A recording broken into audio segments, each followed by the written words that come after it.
जय भीम साथियों, आज हम अजय कभी न हारने वाला बुद्धिस्ट राजा मिलिंद के बारे में जानने वाले हैं। ये जानकारी मिलिंद पंथा से ली गई है। राजा मिलिंद के 22 सिक्के अभी भी उपलब्ध हैं। उसके बारे में पूरी जानकारी आज हम आपको देने वाले हैं, तो वीडियो में अंत तक जुड़े रहें। वीडियो में आगे बढ़ने से पहले अगर आपने अभी तक हमारे चैनल को सब्सक्राइब नहीं किया तो तुरंत कर दीजिए, साथ ही बेल वाले आइकॉन को दबा दीजिए। तो चलो शुरू करते हैं वीडियो।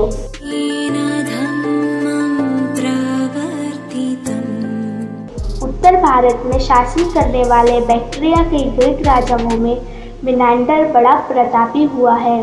उसने सतलज नदी को पार करके यमुना नदी के आसपास तक अपना राज्य विस्तार किया था।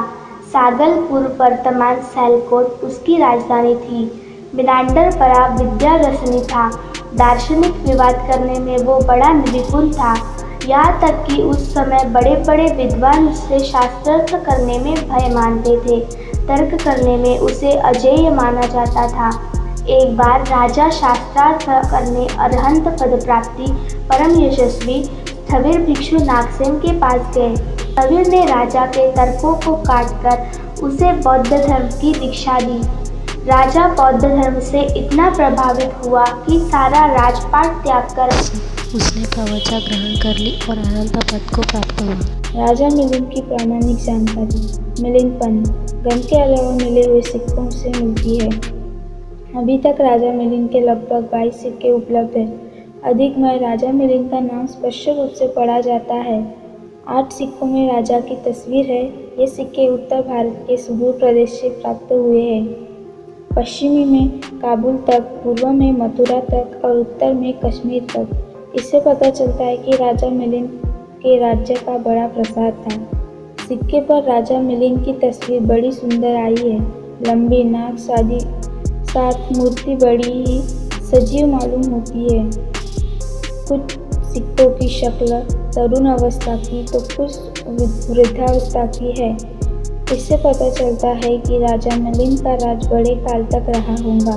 सिक्के के एक तरफ ग्रीक भाषा और दूसरी तरफ पाली भाषा का लेख है। 21 सिक्कों पर एक तरफ बैसिलियोस सोटेरो मेनेंड्रो और दूसरी तरफ महजस तद्रतस मेनेंद्रस। कुछ सिक्कों पर घोड़े, ऊंट, हाथी, सूअर, चक्र, ताड़ के पत्ते खुदे हुए हैं। चक्र वाले सिक्के से ये प्रमाणित होता है कि राजा मिलिंद पर बौद्ध धर्म का बड़ा प्रभाव था।